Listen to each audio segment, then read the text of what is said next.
today. Really? Oh, I suppose you must have met Mr. Linney. He took the time to greet me earlier when he passed this way. In any case, you came at a good time. I was just considering reaching out to you to set up a meeting, so I may explain some things that I haven't had the time to before. Aw, Paimon's glad that you remembered. Thank you for keeping us on your mind, what with you being busy and all. Alright, let's have it then. How was Fontaine actually saved? The whole business is still quite the mystery to us. It is strange how words can often leave a bitter taste in the mouth when it finally comes time to say them out loud.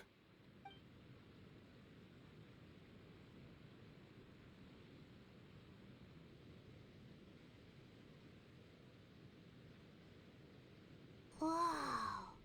So that's what happened?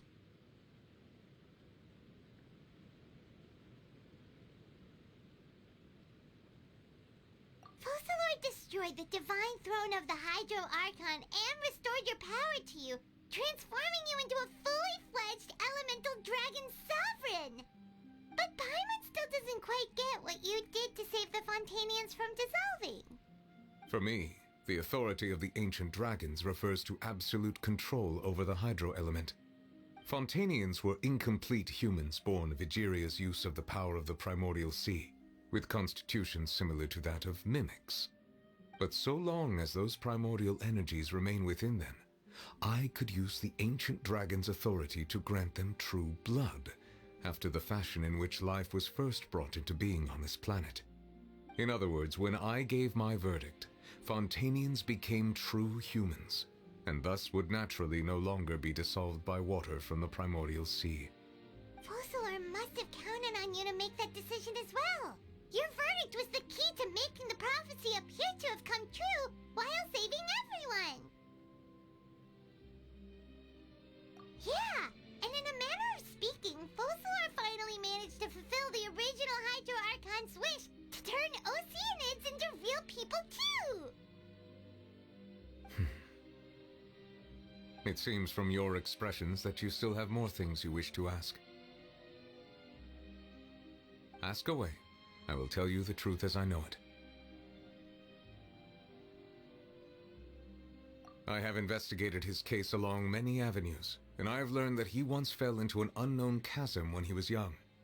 There, by chance, he awakened the all-devouring narwhal. But whether it be by sentiment or reason, that should not have been enough to consider him the root cause of the disaster. At most, he would have had tangential liability. As for the judgment passed by the oratrice during the trial, whether it was due to that liability by association, or Focalord deliberately using him to buy time for us on the assumption that he would be able to hold the creature off, I cannot say. Guess Focalord had Fontainians in mind the whole time. In the end, it was thanks to her that they finally became real humans. Hang on a second. Paimon suddenly got another question. Back when Fontainians hadn't yet become real humans, were the children they had also transformed Oceanids? Life has always flowed like water. Do you recall how Fontainians would often come to the Fountain of Lucine to pray for children? Yeah, Lynette said the fountain is where all the waters in Fontaine converge. In truth, even those couples did not know that such prayers were no mere custom, but instead a form of ritual. Those Oceanids who were blessed within the spring water would later descend as new humans in the coming months. Paimon sorta gets it now. Either way, seems like this ritual won't be of any further use, but it'll probably live on as a local custom. Ask away. I will tell you the truth as I know it. Yeah, about that. Risley said Farina has already left. What's that all about? Ah, Lady Farina. The people are only aware that her death sentence has not been carried out. She abdicated the post of Hydro Archon and left affairs related to that title to me, before leaving the Opera House. I related Focalord's words to her faithfully and completely. After hearing them, she seemed neither saddened nor comforted. She simply said that she was tired and needed to rest. Having said that, she then packed her things and moved out of the Opera House, not unlike how an ordinary person might. But she's still got a place to stay, right? You need not worry. I will make arrangements to ensure that she will not want for food, clothing, board, or travel. In truth, I am somewhat happy for her. The wear and tear on her spirit will, of course, take time to heal. But now that she no longer has to play the role of Focalor the Hydro Archon, she can finally lay down her burdens and lead a normal life. What about you then? What are your plans now that you've regained your full powers as the Hydro Dragon? After Focalor passed on, the Oratrice also ceased to function. This matter will directly affect our trials. After much careful consideration, I've decided to take over its role in our courts. From now on, I shall hear cases and pass verdicts by myself. Looks like you're still considering stuff from the perspective of the Udex, huh?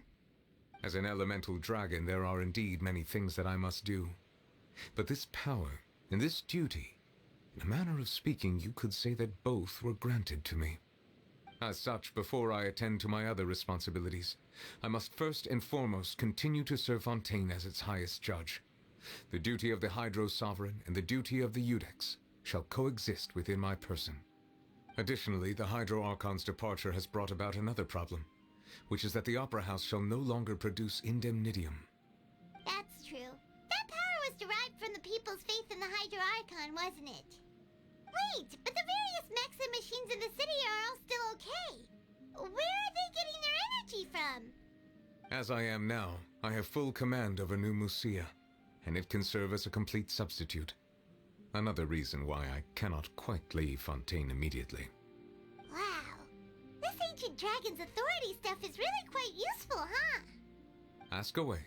I will tell you the truth as I know it. You will soon be heading to Natlan, I presume? I'm afraid that I have little talent as a travel guide, so all I can do is tell you what I know about that land. As far as I'm aware, Natlan can be said to be a nation of dragons. A nation of dragons? You mean like you? No, I suspect that I would not find myself welcome there. Unlike ancient dragons such as myself, the dragons of Natlan have undergone long years of development and evolution. Large numbers of them have entered a form of coexistence with humanity. Natlan is also the nation of war. War ravages those lands like an undying flame. There is one other piece of information I got incidentally from my negotiations with the Knave that I believe may be useful to you. The Harbinger known as the Captain has thrown his hat into the endless ring of war. The Captain. Sounds like a real tough customer. Seriously, everywhere you look, there's a Fatui Harbinger doing their thing. I suggest that you fully prepare yourself before going to Natlan. In the meantime, Fontaine's doors will always be open to you. Ask away. I will tell you the truth as I know it. You will soon be heading to Natlan, I presume? I'm afraid that I have little talent as a travel guide, so all I can do is tell you what I know about that land. As far as I'm aware, Natlan can be said to be a nation of dragons. A nation of dragons? You mean like you? No, I suspect that I would not find myself welcome there. Unlike ancient dragons such as myself, the dragons of Natlan have undergone long years of development and evolution. Large numbers of them have entered a form of coexistence with humanity. Natlan is also the nation of war. War ravages those lands like an undying flame. There is one other piece of information I got incidentally from my negotiations with the Knave that I believe may be useful to you. The Harbinger known as the Captain has thrown his hat into the endless ring of war. The Captain. Sounds like a real tough customer. Seriously, everywhere you look, there's a Fatui Harbinger doing their thing. I suggest that you fully prepare yourself before going to Natlan. In the meantime, Fontaine's doors will always be open to you. Ask away. I will tell you the truth as I know it. Hang on a sec. Paimon's still got a question about the Gnosis. When we spoke to Linny earlier, he mentioned that your attitude towards giving away the Gnosis had clearly changed. We guessed that there might be some reason for it that only you were aware of. No wonder the House of the Hearth is the Fatui's intelligence division. They are certainly sharp. So regarding this specific issue, I was just getting ready to share something with you. What is it? In truth, I exchanged some further words with that lady named Skirk after sending you two back to the surface. It went something like this.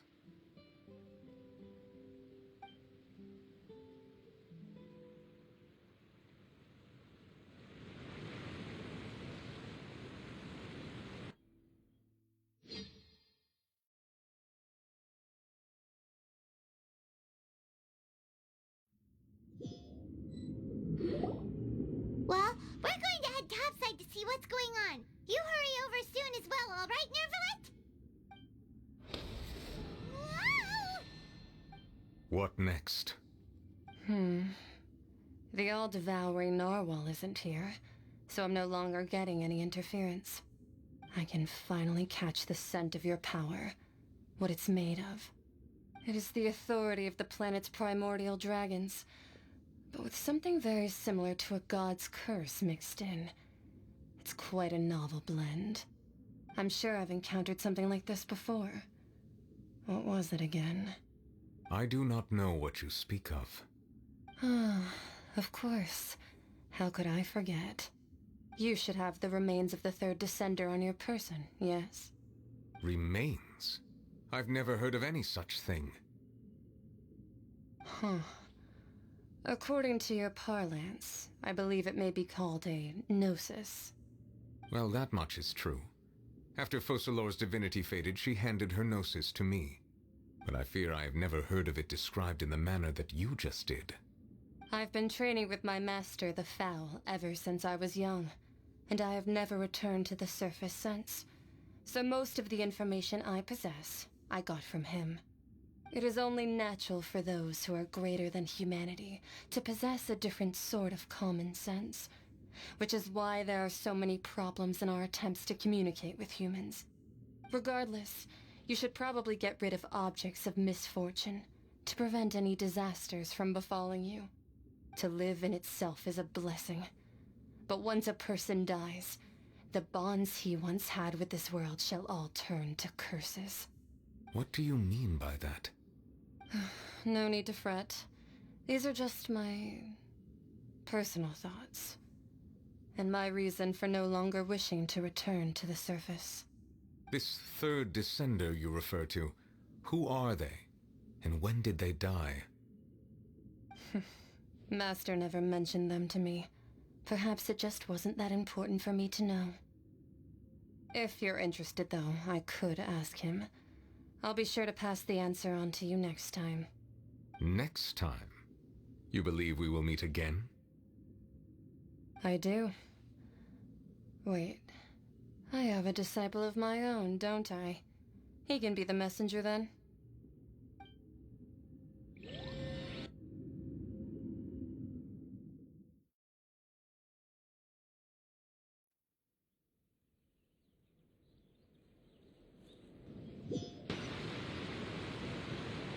That's what she told me. Whether it would prove useful or not, I wanted to pass that information on to you. The remains of the third descender? So that's what the Gnosis actually are. Paimon just thought they looked like chess pieces. How could they be a person's remains? All the same, assuming that there was no misunderstanding or special metaphor at play, that is what she meant to say. And she said that it would bring misfortune and that you should check it, which is why you gave it to the Fatui. If she speaks the truth, then I would simply be putting Fontaine at unnecessary risk by keeping it here.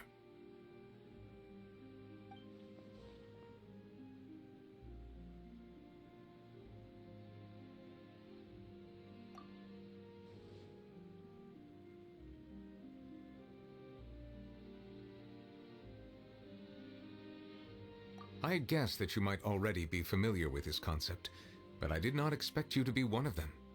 That means that the Gnosis, which are exceedingly element-compatible and can even enhance elemental abilities, do indeed come from the third descender. I wonder, does your body also possess similar properties? Like being able to use elemental powers without a vision. That does sort of count as special compatibility, right? No, let's not think about this stuff right now. It just feels creepy. Comparing the Traveler to the dead third descender and all. That's what you say, but this topic still feels like bad luck. Once Child recovers, let's get some more answers out of him. Or go look for his master and get the answers that way. I too believe it unwise to make too many blind guesses when information is lacking. The same is true of being at court. All right. Whatever the case, it seems like the crisis here in Fontaine's over for now. Yes.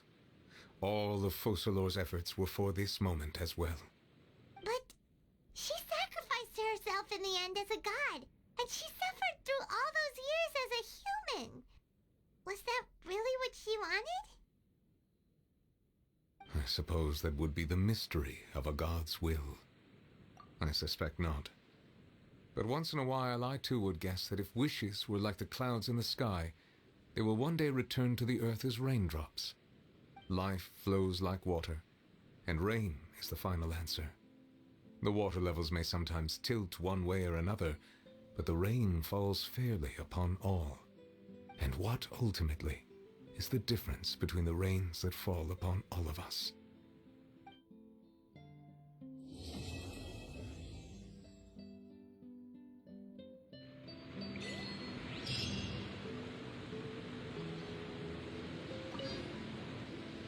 It seems from your expressions that you still have more things you wish to ask. Ask away. I will tell you the truth as I know it.